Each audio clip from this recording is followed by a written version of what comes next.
എത്ര കൂലിയുണ്ട് ആ വണ്ടി ഒരു ലോഡ് കൊണ്ട് വന്നിട്ട് അവർക്ക് വണ്ടി വെച്ച് ഞങ്ങൾ ചെയ്യണ്ടേ? അതന്നെ ചേട്ടൻ ചോദിച്ചോ. ഇതുപോലെ നമ്മളെ ചെയ്യട്ടെ. അതെ, എന്നാ അവസ്ഥ? എത്ര നാളായില്ലേ? എത്ര നാളായി ആ മാതിരി കൂലിയല്ലേ ആണോ?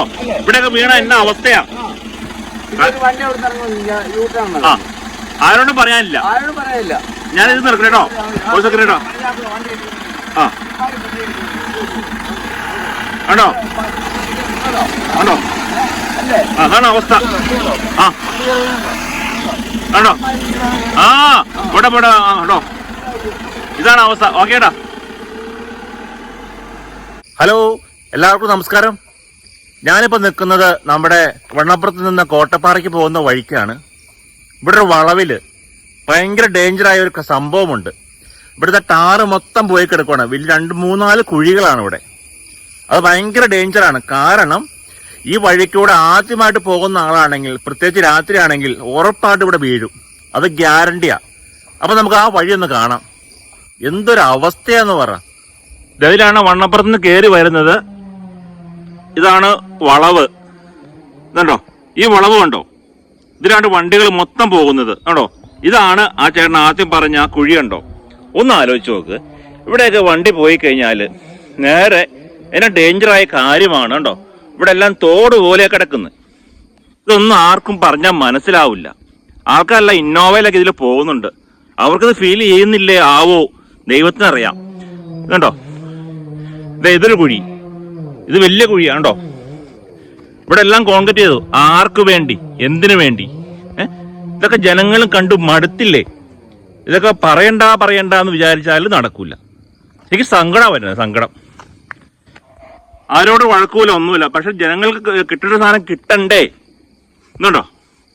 എന്താ ആലോചിച്ച് ഇവിടെയും പോയി. ഇതുണ്ടോ? ഇത് ഭയങ്കര ഡേഞ്ചറാണ്. ഇതുണ്ടോ? കണ്ടില്ലേ? എല്ലാവരും കണ്ടില്ലേ? ഇതൊക്കെ തന്നെ ഇവിടുത്തെ അവസ്ഥ. പ്ലീസ് ചേട്ടാ ഒന്നും പറഞ്ഞേട്ടാ. ചേട്ടാ, ഇവിടെ എത്ര നാളായി ഈ വഴി കിടക്കാൻ തുടങ്ങിയിട്ട്? ഇപ്പൊ ഒരു വർഷം മേലെ കഴിഞ്ഞു. ഒരു വർഷമായി. എന്നിട്ട് കൊണ്ടുവന്ന് കുറെ മണ്ണ് ഉണ്ടാക്കിയിട്ട് കണ്ടില്ലേ? കണ്ട് അതുണ്ടാക്കിയിട്ട് എത്ര എണ്ണ ഒരു ദിവസം ഒന്നും മറിയുന്നറിയാറ്. ഇവിടെ ഒരുപാട് ആൾക്കാർ വീഴുന്നുണ്ട്. അതുപോലെ തന്നെ എപ്പോ വേണമെങ്കിലും ഒരു തവണ വണ്ടി അങ്ങോട്ട് പോയി. ഇങ്ങോട്ട് പോയ വണ്ടി അങ്ങോട്ട് പോയി. അപ്പൊ എല്ലാരും കേൾക്കണം, വണ്ടി അങ്ങോട്ട് പോയത് കണ്ടോ?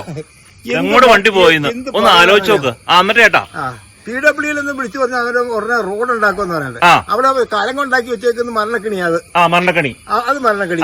ഇത് അതിനെക്കാട്ടി കണി. അങ്ങ് മണ്ഡലം ഈടെ കോട്ടയ കുന്തം എല്ലാം പറഞ്ഞു. ചോദിക്കാനോ പറയാൻ ആരുമില്ല. ഇടതുപക്ഷക്കാര് വലിയ കൊമ്പേലായിരിക്കണേ. വേറെ ആരും ഇല്ല ചോദിക്കാനെന്നാ പറഞ്ഞു കഴിഞ്ഞാൽ അത് വളരെ ഉണ്ടാക്കുന്നു. ഇത്ര കാര്യമുള്ളൂ, അത്രേ ഉള്ളൂ. ഇപ്പൊ പറയണത് ഇടതില്ലെങ്കിൽ ഇന്ത്യ ഇല്ലാന്ന് പറഞ്ഞേ. അപ്പൊ ആലോചിച്ചു നോക്കും. ഇതാണ് ഇവിടുത്തെ അഴിമതി. ഇതാണ് മൊത്തം ഇവിടെ പ്രശ്നം. ഇപ്പൊ ഒരുപാട് ടൂറിസ്റ്റ് പോണല്ലേ? ഇത് പിണറായി അറിയിപ്പിക്കണം. അവനെ മേലെ ഇരുന്ന് വെച്ച് ഇങ്ങനെ വിളയം പറക്കുന്ന പോലെ പറക്കുന്നുണ്ട്. ഈ പാവപ്പെട്ടവർ ഈ മഴ കൂടെ പോകുന്ന കർഷകർ എങ്ങനെ ജീവിക്കും? അതല്ലേ കുഴപ്പം. ആരും പറയാനില്ല, ചോദിക്കാനില്ല. പറയുന്നവനെ കണ്ടു കഴിഞ്ഞാൽ ഉടനെ തന്നെ അവന് ചാക്കിടും. അതെ. ഇപ്പൊ ഇവിടെ ആൾക്കാരെ വീണു. ആർക്ക് പോയി? അവരുടെ കുടുംബത്തിന് പോയി. എന്ത് സംഭവിച്ചാൽ? എത്ര തവണ ആൾക്കാരെ വിട്ടിട്ടുണ്ടെന്ന് അറിയാം. അതല്ലേ? പിന്നെ ഓട്ടം അറിയണ്ട് സംഭവം. അതെ, ഈ വഴി ഇങ്ങനെ നടക്കുന്നത്. ഇത് ഞങ്ങള് കാശ് മുടക്കി ഉണ്ടാക്കിയിട്ടേക്കുന്ന. എന്നിട്ട് കോൺക്രീറ്റ് ചെയ്ത ഇവിടെ മെമ്പറിനോട് ഹെൽപ്പ് ചെയ്തിട്ട് ഒന്ന് കോൺക്രീറ്റിൽ അവിടെ 60 മീറ്റർ ചെയ്ത് കിട്ടി. അത് കഴിഞ്ഞ ഉടനെ തന്നെ ഞങ്ങളുടെ ഇവിടെ ടാറിങ് ചെയ്ത് എല്ലാം തരാന്ന് പറഞ്ഞു. എവിടെ ചെയ്യാനാ? ഒരു രക്ഷയില്ല. ഇല്ല. എന്നാ പറഞ്ഞിട്ട് കാര്യമില്ല. പ്രതിഷേധത്തിന് എനിക്ക് 2 പേരെ കിട്ടിയാതെ പറയണില്ല. വലിയ പരിപാടി വരുമ്പോ അങ്ങോട്ട് പോയി. അങ്ങോട്ട് പോകും. അല്ലാതെ തന്നെയാണ്. ഞാൻ 10-50 വർഷം അയാളാ അവിടെ. എന്റെ പൊന്ന്, ഇവിടെ കാടാ അവിടെ. അതല്ലേ? ഇത് ഭയങ്കര ഗവിയാ. കണ്ടോ? നമ്മൾ എവിടുന്ന് വന്നാലും എനിക്ക് വിഷയമൊന്നുമല്ല. പിന്നെ ഗവിയുണ്ടോ? ഈ ഗവി കെട്ടി കേറി സ്വന്തം പെണ്ണുമ്പോഴെ കെട്ടുകാലി കൊണ്ടുവന്ന് വെച്ചിട്ട് കാശ് എടുത്ത് ഉണ്ടാക്കിയത്. അതല്ലേ? ഇപ്പൊ നാട്ടുകാർ ചേർന്നുണ്ട്. നല്ലതല്ലേ? നമ്മൾ ഒരാൾ ചെയ്തെങ്കിലും ഒരു വളമുള്ളൂ. എന്തൊരു അല്ല, ഞാൻ ഇടതുപക്ഷത്തിന്റെ ആളാ. നിങ്ങക്ക് അറിയത്തില്ലെങ്കിൽ ഈ പാർട്ടിക്കാരുടെ കൂടെ നടന്ന് നന്നായിട്ട് നമ്മൾ എല്ലാ പാഠവും പഠിച്ചവനാ. എനിക്കറിയാം. MR റോഡ് ഇപ്പൊ ഞാൻ പോവില്ല. മനസ്സിലായല്ലോ? മനസ്സിലായി. പോയിട്ട് കാര്യമില്ല. ഇപ്പൊ എനിക്ക് 10-70 വയസ്സുണ്ട്. ഈ പ്രായത്തിനുള്ളിൽ ഇതെല്ലാം ഞാൻ പഠിച്ചത്. എന്താ ഒന്ന് പറഞ്ഞാൽ സങ്കടവും വരും, ദേഷ്യം വരും. ദേഷ്യമല്ലോ. എന്താ പറയണേ? ഇവിടെയുള്ള നേതാക്കന്മാരെന്ന് അറിയാം, അവര് കിട്ടുന്ന ഫണ്ട് വീതം ഇട്ട് എടുക്കും.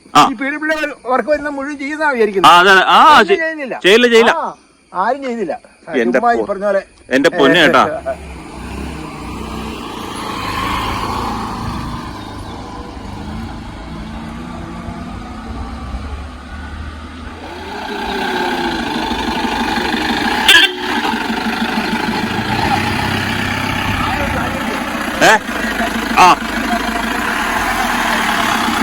എല്ലാവർക്കും കാര്യങ്ങളൊക്കെ മനസ്സിലായി, എല്ലാവരും കണ്ടു. ഇതാണ് ഭയങ്കര ഡേഞ്ചറായ അവസ്ഥയാണ്. എല്ലാവരും കൂടി ഒന്ന് ടാർ ചെയ്യൂ. ഞാൻ സെപ്പറേറ്റ് ആരോടും പറയുന്നില്ല, ആരോടും പറഞ്ഞൊരു കാര്യമില്ല. പ്ലീസ്.